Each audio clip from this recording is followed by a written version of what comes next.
I welcome you all to the session of hydraulic machines, and we shall discuss today the slip velocity, and we shall try to establish the expression of slip velocity that we have used in the previous class.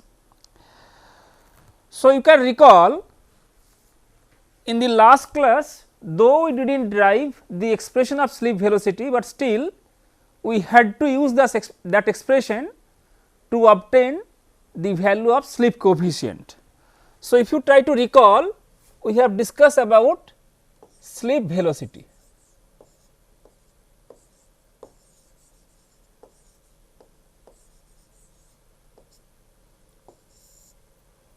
And if you try to recall that slip velocity Vs, that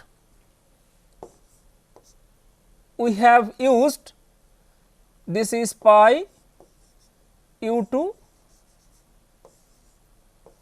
cos alpha 2 divided by z, where you know everything because u2 is the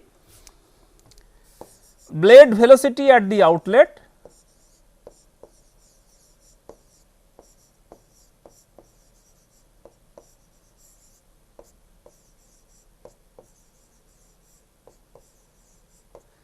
and Z2 is the number of blade.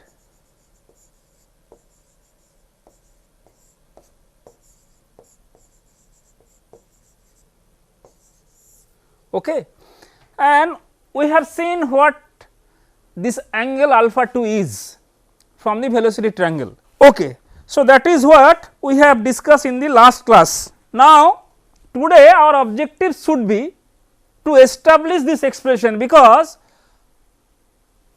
we can directly use this expression, but in this class we shall take an effort to establish the expression of slip velocity from where it is coming. In fact, today we will be discussing another important part. If we try to recall, in the last class we have discussed that the existence of non-uniform velocity distribution is responsible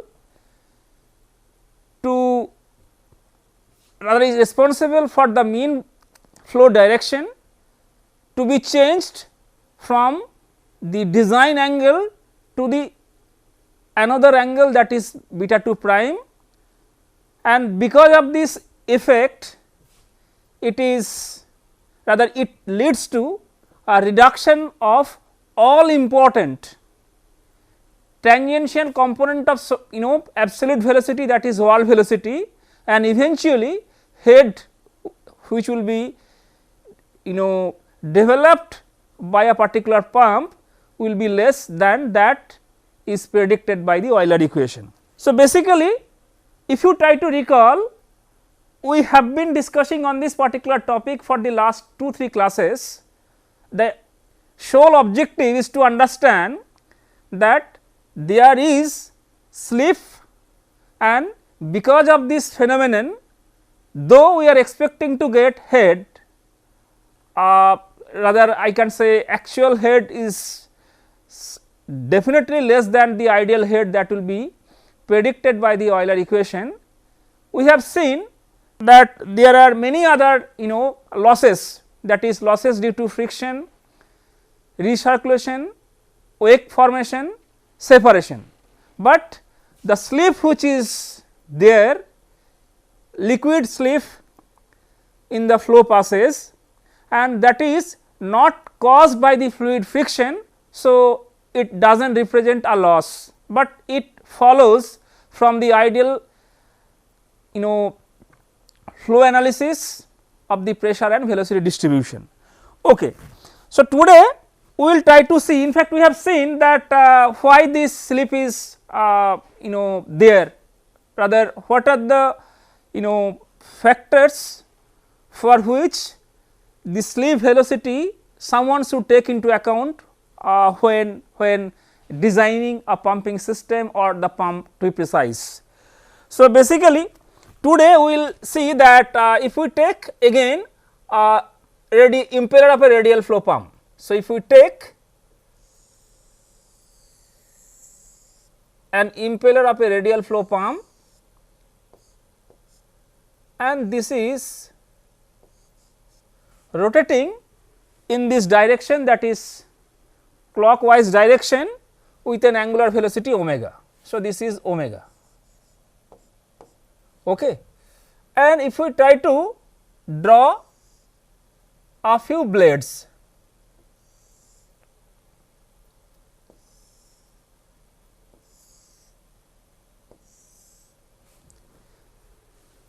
so this is the impeller of a radial flow pump, and if we now focus on these two blades, I mean this is blade 1,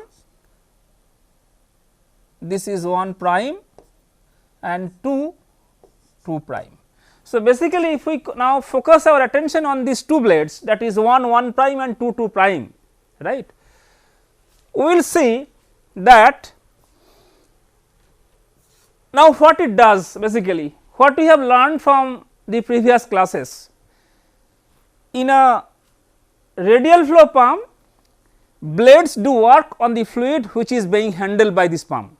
Say this pump is used to supply water from one place to the other place, and we have seen that at the cost of the mechanical energy which is supplied to the pump, we are having stored energy of the fluid in terms of pressure and velocity. Now, question is, that means when the liquid is entering to the pump, to be precise, when the liquid is trying to flow through the passage between two consecutive blades, blades do work on the fluid which is being handled by this pump. Now, so this pump is rotating in the clockwise direction.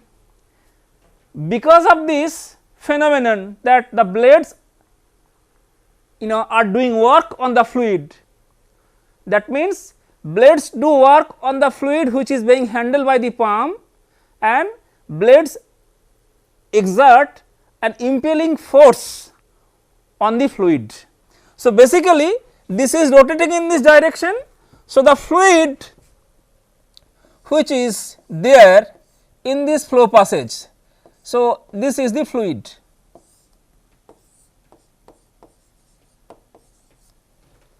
right. So, basically this fluid when passing through this passage, then blade, the impeller is rotating, blade which is doing work on the fluid, and during this phenomenon as if an impelling force is exerted by the blade on the fluid, right. As a result of which what will happen, now if I take different color to represent these two blades. So, if I take out this particular section from the impeller for the sake of the understanding, rather for the sake of a more clearer understanding, if we take this particular section and if we try to draw these two blades. So, basically this is one blade and this is another blade, and this is, so this is the direction of rotation. What we have understood, the liquid which is there at any particular instant, the liquid occupying this passage will be experiencing an impelling force that will be exerted by the blade on the fluid. And what will happen? Now, if I try to represent the impelling force, so impelling force will be exerted by the blades on the fluid, and as a result of which the fluid layer which is there on the convex surface of the blade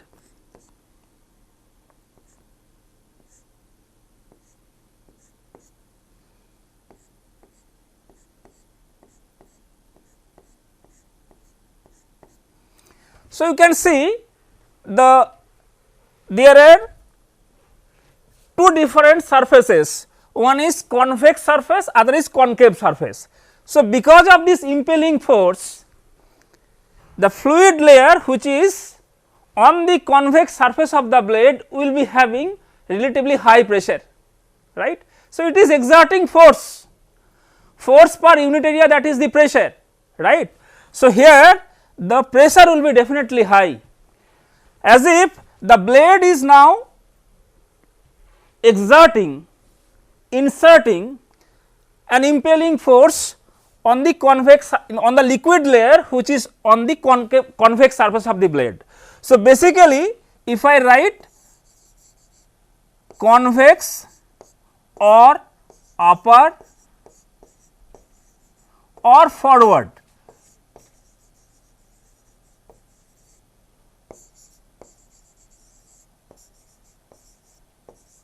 surface of the blade, I have used in some books it is written convex, you may find this is written upper surface of the blade, sometimes it is written forward surface of the blade. So, basically this is the forward direction, because see this surface is in the direction of the rotation of the pump impeller. So, for this particular configuration this is the forward surface, right. Now, so basically either whether you are using convex or upper or forward, these three are same. Basically what we have understood, pressure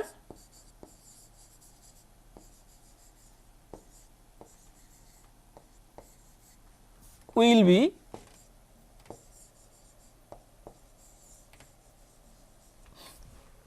higher. So, that is what we have understood, right. Now, you can consider that you can try to correlate what we have discussed in the previous class. We have discussed that because of the resultant force, the pressure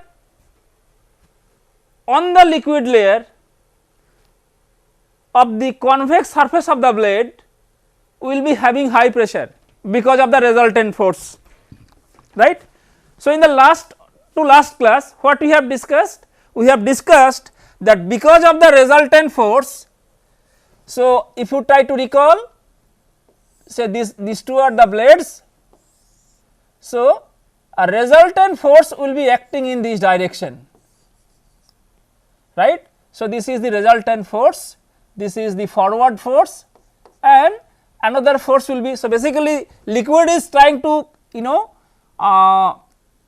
moving out in this direction and impeller is rotating in this direction. So, the resultant of these two components will be the R, and that R is acting on the convex surface, as a result of which we have seen, we have discussed that pressure at this surface will be high, right. This again we are telling, but we are not going to have contradictory discussion, but now we have seen that this can be explained from a different angle. So, basically what we have seen in the last class, we have discussed that because of the resultant force, liquid layer which is there on the convex surface of the blade will be having high pressure. Today we have seen because of this impelling force. So, basically we are trying to explain it from different perspectives, from different angles, but the discussion is same, that the liquid layer on the convex surface or on the upper surface or on the forward surface of the blade will be having high pressure, right. If it is having high pressure, then velocity will be less, will be coming on that part. So, now we have understood pressure on this particular surface is high, what will be the consequence? So, pressure on the other surface will be less, and that is represented or denoted by this negative sign,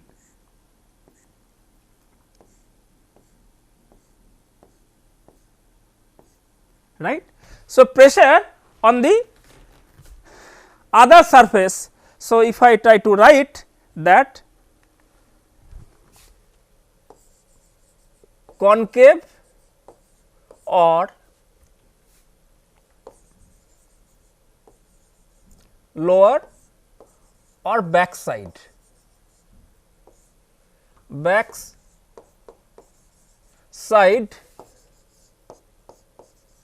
of the blade, right, pressure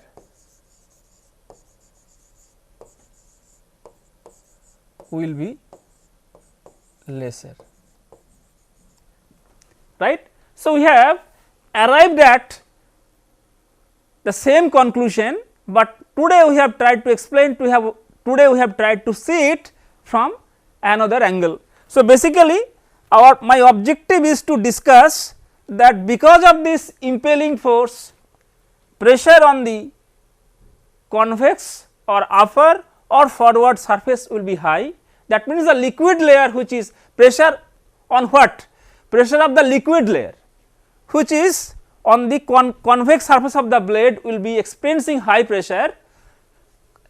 Consequently, pressure of the liquid layer on the concave or lower or back side of the blade will be having low pressure.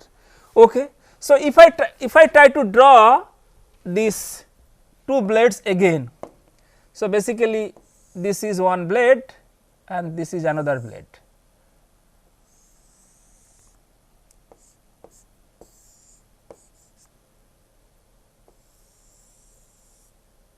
Right, and we have seen that pressure is high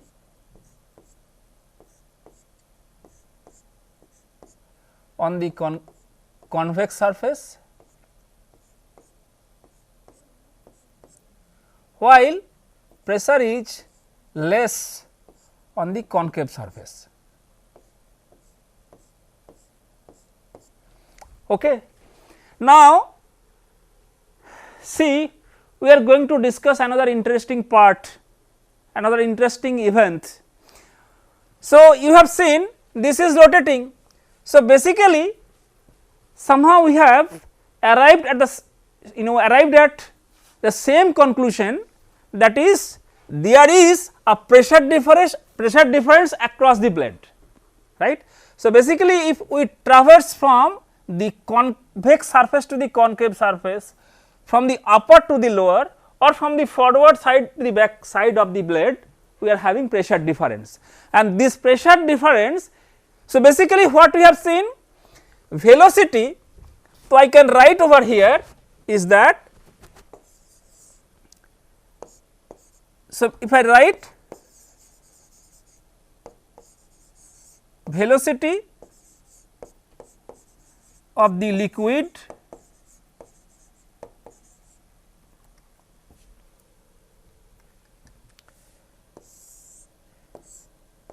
it will be higher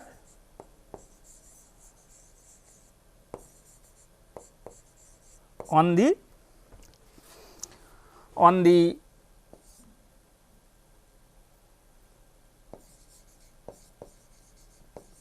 concave surface, concave or lower or back surface. On the other hand,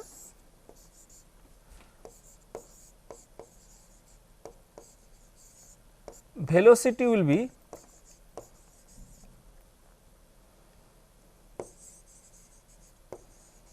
lower on the convex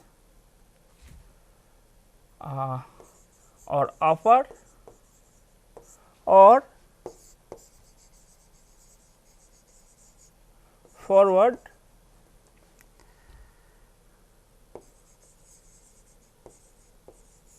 surface of the blade, right.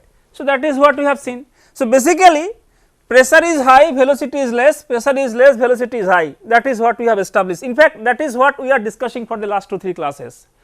In the last class we have discussed it from the resultant force, today we have discussed from the impelling force, that is there. Now, interestingly, because of this pressure difference, velocity gradient will be existing, and that leads to the onset of recirculation across the blade.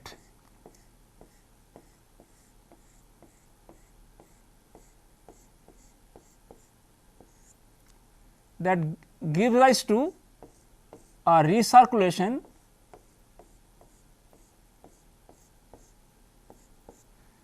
So, basically this is a recirculation.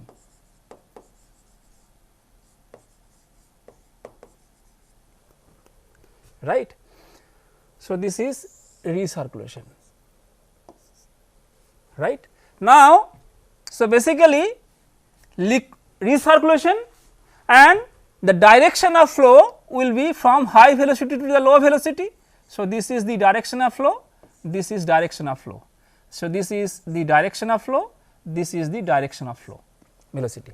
So, you can see quite interestingly liquid will now have movement from the back side to the forward side, from the concave side to the convex side in a zone very close to the blade surface. So, that recirculation will be there in a zone which is very close to the blade surface, right, from the back to the forward.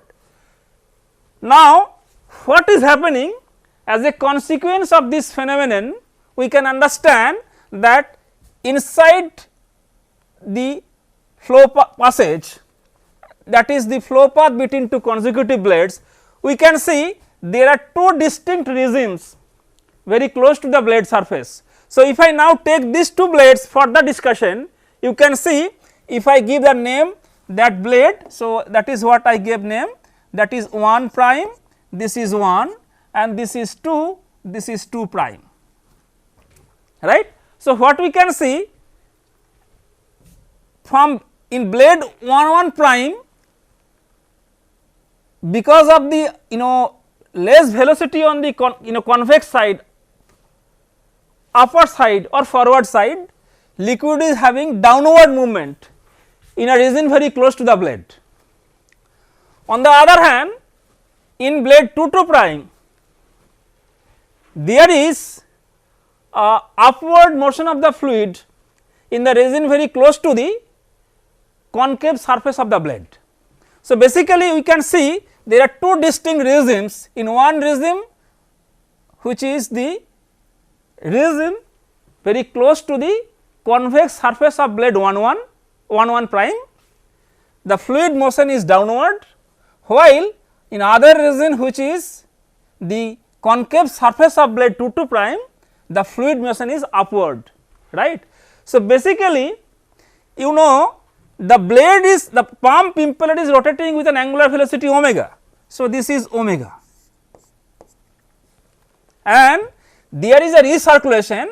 So, fluid, because of these two distinct regimes, there will be the formation of eddies or vortices. So, basically liquid is trying to move in this direction, but the downward movement of the fluid in a region very close to the convex surface of blade 1 will try to exchange momentum, as a result of which there will be kind of recirculation in this zone and this recirculation direction will be like this.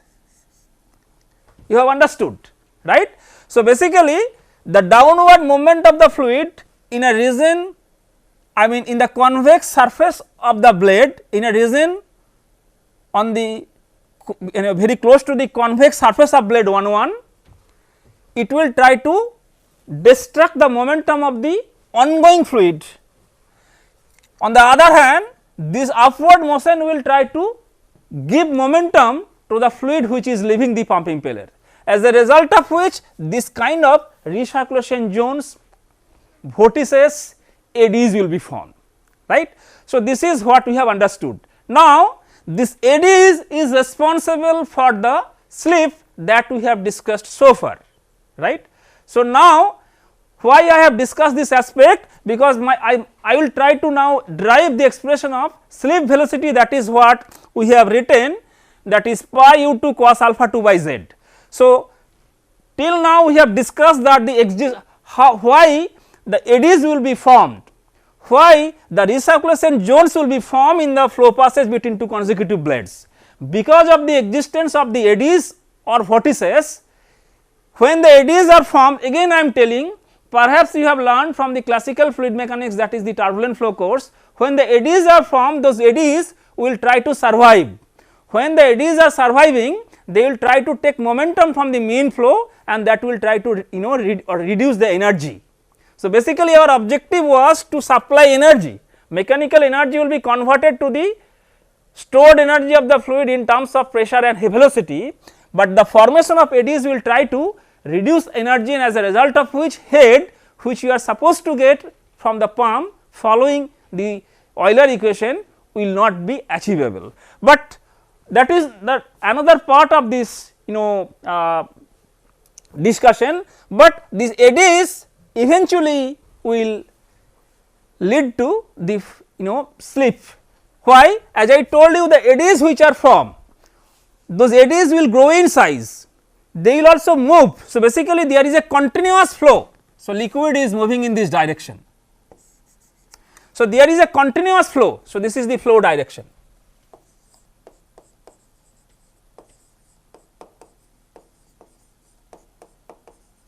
Okay. So, there is a continuous flow. So, the eddies which are being formed, they will also try to move with the flow direction.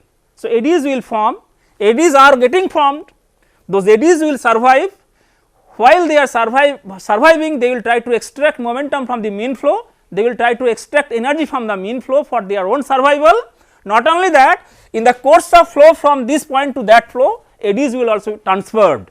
So, eddies are formed here, but eventually they will come out with the flow, and sometimes they will occupying the space at the outer circumference of the impeller, right. So, basically we have understood that eddies are formed, and those eddies will be responsible for the slip, that is what we are going to derive today. Okay. So, I am writing here that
so, these 2 points I have written, eddies are formed due to the recirculation zone, recirculation zones developed across the blades, due to the recirculation developed across the blades, and eddies which are already developed will lead to slip velocity. Okay. So, now we will be discussing about slip velocity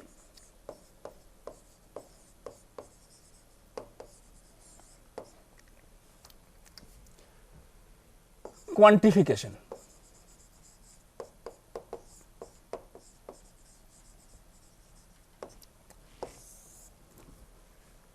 Right.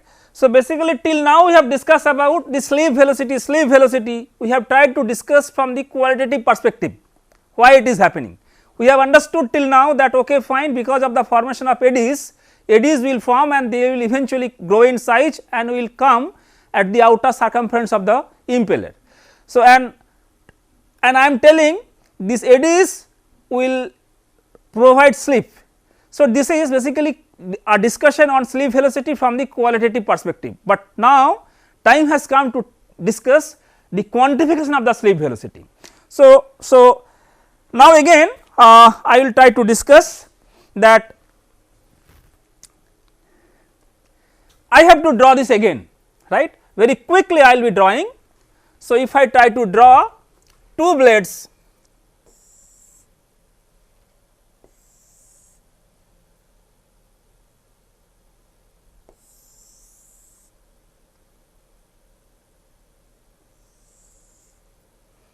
so these 2 blades I have drawn, and this impeller, which is the impeller of a radial flow pump, is rotating at an angular velocity omega in the clockwise direction.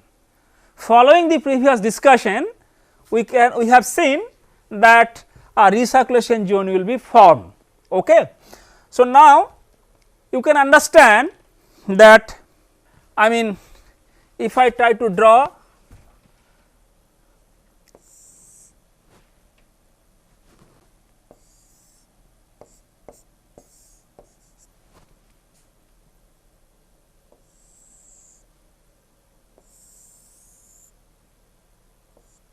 right. Now, if we try to draw the velocity triangle, rather I will try to draw using different color, that will help you to understand. So, that this is the impeller of a radial flow pump. I have drawn two different, not two different, two impellers schematically, only to explain two different things. In the first case, what we have seen? We have seen that this eddies which is formed, that eddy will grow in size, and the eddy will eventually come at the outer circumference of the impeller. Okay. Now, as I told you that this is again qualitative discussion, that existence of eddy at the outer circumference. So, basically what will happen, you know, that when eddy is coming at the outer circumference of the impeller, again it will survive. Now, at that particular instant it will try to extract energy, and that energy will be extracted from the mean direction of the, and that energy that extracted, I mean the energy that will be consumed by the eddy for its survival will lead to a change of the mean flow direction, and that is what we have discussed, and that is eventually, you know, giving rise to a reduction of the all important tangential component of the absolute velocity or wall velocity, and that is nothing but slip. Okay. Again I am telling. So, eddy which is being formed here, that eddy will grow in size, the eddy will try to extract energy from the mean flow, eddy will grow in size, and eventually eddy will come at the outer circumference of the impeller in the course of flow, right. When the eddy is coming, or the eddy is occupying the outer circumference of the impeller, for its own survival it will try to extract energy from the mean flow, as a result of which what will happen, you know, the mean direction of flow, the mean flow direction will change from the design condition to the another condition, and this phenomenon will eventually result in a reduction of the all important tangential component of the absolute velocity, that is the wall velocity, and that is nothing but slip. Okay. So, basically that is what I will be discussing through the schematic depiction over here. So, this is basically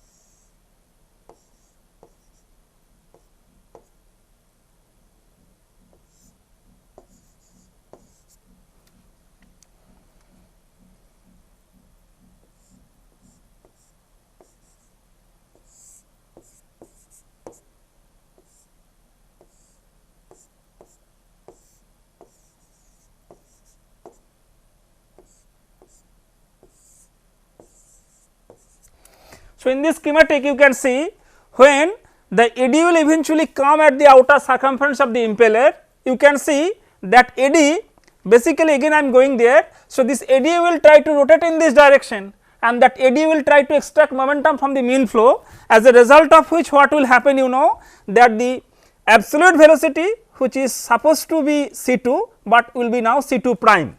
So, the eddy will try to shift the absolute velocity component from C2 to C2 prime at the outlet, relative velocity component W2 prime, W2 prime.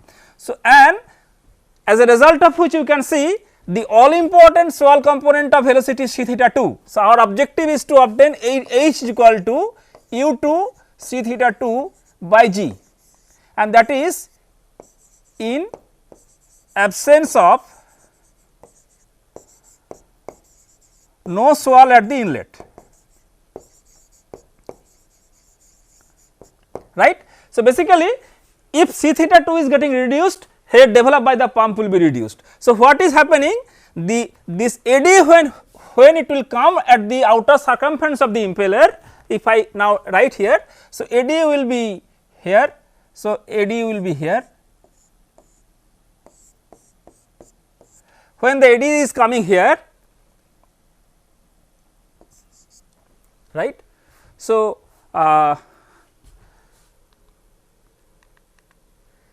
eddy is when coming here, and then the absolute component of velocity is now leaving, is now changing from C2 to C2 to C2 prime, and relative velocity from W2 to W2 prime. The angle is getting changed from alpha 2 to alpha 2 prime, right. And you can see the new C theta 2 prime is less than C theta 2, and we are getting slip velocity Vs, right. So, this is the slip. Now, this is what we have seen, what we have discussed, what we have understood from the qualitative perspective, that eddies will try to shift the point, say this is point A to now this is point A prime, and this B to B prime, right. Since the U2 is remaining fixed, so when C2 is getting changed from C2 to C2 prime, that is the point A is now shifting from A to A prime, then definitely B will shift from B to B prime, because U2 is fixed. Now, we will try to quantify. So, what I have said, that there are, our objective is to quantify, and for that we will stick to the model proposed by Stodula. Now, you may ask me a question, why? Because there are many attempts, I can say many attempts have been made to establish, to understand the effect of slip and slip velocity, right. So, we will discuss this, rather we will try to explain it, we will try to derive this expression from the model proposed by Stodula. This is not the case that this is the most simplified model, but though there are many models available to quantify the slip, many models have been proposed by different scientists, but and accordingly slip, the effect of slip has been quantified, but the Stodula, which will be the model proposed by the Stodula will be used in today's class, and that is the earliest one. So, basically the earliest one, the earliest model that was proposed by Stodula will be discussed today, and accordingly Stodula, Stodula assumed that the existence of relative eddy. Now, why it is relative eddy? So, I am telling, though there are many models available to explain the slip velocity, to establish the expression of slip velocity, to quantify the slip velocity, but the earliest one following the model proposed by Stodula will be used in today's class to quantify it.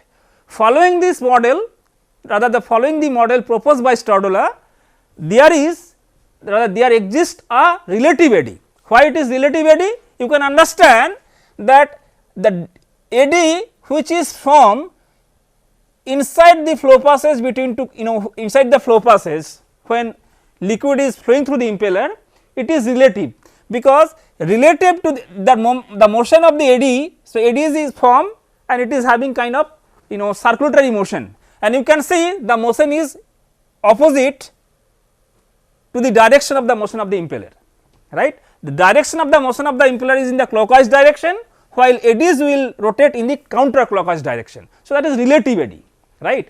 So, relative to the motion of the pump impeller, the eddy will rotate, and while they are rotating, they will try to extract energy from the mean flow. Now, Stodula found this is the case that the existence of relative eddy occurs between two adjacent blades. So, basically we have seen why eddy is formed between in the flow passage between two consecutive blades. Stodula also assume the existence of relative eddy between in the flow passage between two consecutive blades, and which is responsible for the slip velocity. So, now question is, following Stodula's model, Stodula assumed that again I am telling, if an inviscid flow is passing through the impeller. So, if an inviscid flow is approaching to the impeller, eventually it will leave the impeller without rotation, right, inviscid flow, right. So, if an inviscid flow is approaching to the pump impeller, it is flowing through the passage between two consecutive blades, eventually it will leave the pump impeller without having rotation. So, no problem, but though the impeller is rotating in this direction. So, basically if an inviscid flow approaching the pump impeller or passes through the pump impeller without rotation, it will leave the impeller without rotation, right. But for the real case, rather real fluid, we have seen the existence of relative eddies. So, Stodole assume that there exists a relative eddy, that and that relative eddy is this.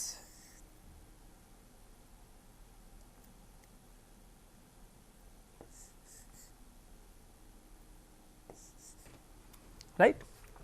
So, this is what Stodole assumed.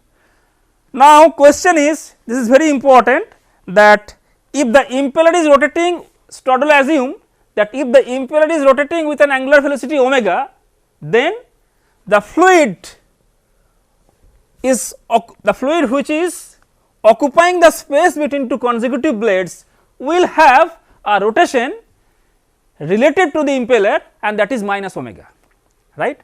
Again try to understand, the Stodole's model is based on, that is the earliest model, earliest one, and following this model slip can be quantified on the basis of the existence of a relative eddy in the flow passes. We have seen, rather it is true, that if an inviscid flow passing through the impeller without rotation, then it will definitely leave the impeller without rotation. But in real practice, in real case, if the impeller is rotating with an angular velocity omega, real fluid, so the fluid which is occupying the space between two consecutive blades will have a rotation relative to the impeller, and that rotation is minus omega. Okay. So, fluid will have a rotation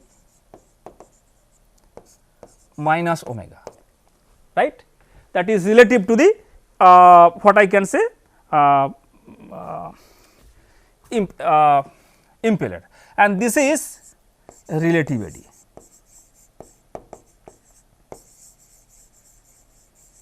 Right. So, this is the case. Basically, now question is that that fluid will rotate relative to the impeller, and that is why this is minus omega, and that is relative eddy. Now, Stodole assume that if, so if Stodole assume that if a eddy, the largest eddy, which if a eddy, the largest eddy can be inscribed at the outer surface of the impeller.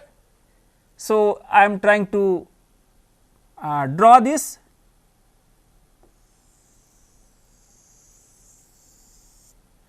Is having diameter E. So, basically this is very important, that if an eddy, the largest eddy, because what I am telling, eddy will form, that will grow in size, eventually when it will be leaving the pump impeller will be having maximum size. Now, the largest eddy which can be inscribed between two blades at the outlet of the impeller is having diameter E, then the slip velocity Vs is omega cross E, right. Again I am telling, this is the model proposed by Stodole. Stodole model is based on the fact that a relative eddy is there in the flow passes. That means, if an impeller is rotating with an angular velocity omega in the clockwise direction, the fluid in this flow passage, that is the passage between two consecutive blades, will have a rotation relative to the impeller, that is minus omega, and that is why it is relative eddy. When eddies are formed in the flow passage, I have discussed those eddies will grow in size. In the course of flow, those eddies will come out and eventually they will leap from the pump impeller. If the largest eddy that can be inscribed, so that the eddy will grow in size.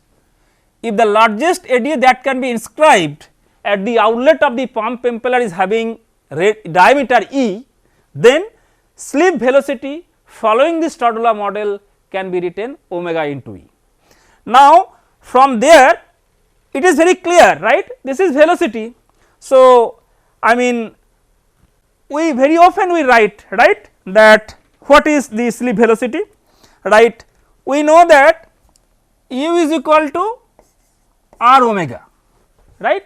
So, basically similar, the slip velocity is nothing but E into omega, and that E is the diameter of the largest eddy that can be inscribed at the outlet of the impeller. What we need to do? We need to find out E in terms of the blade angles, other parameter of the pump impeller, and then the expression which we have written, that is pi u to cos alpha 2 by z, that can be established. So, that part we will be discussing in the next class. So, with this I stop here today. Thank you.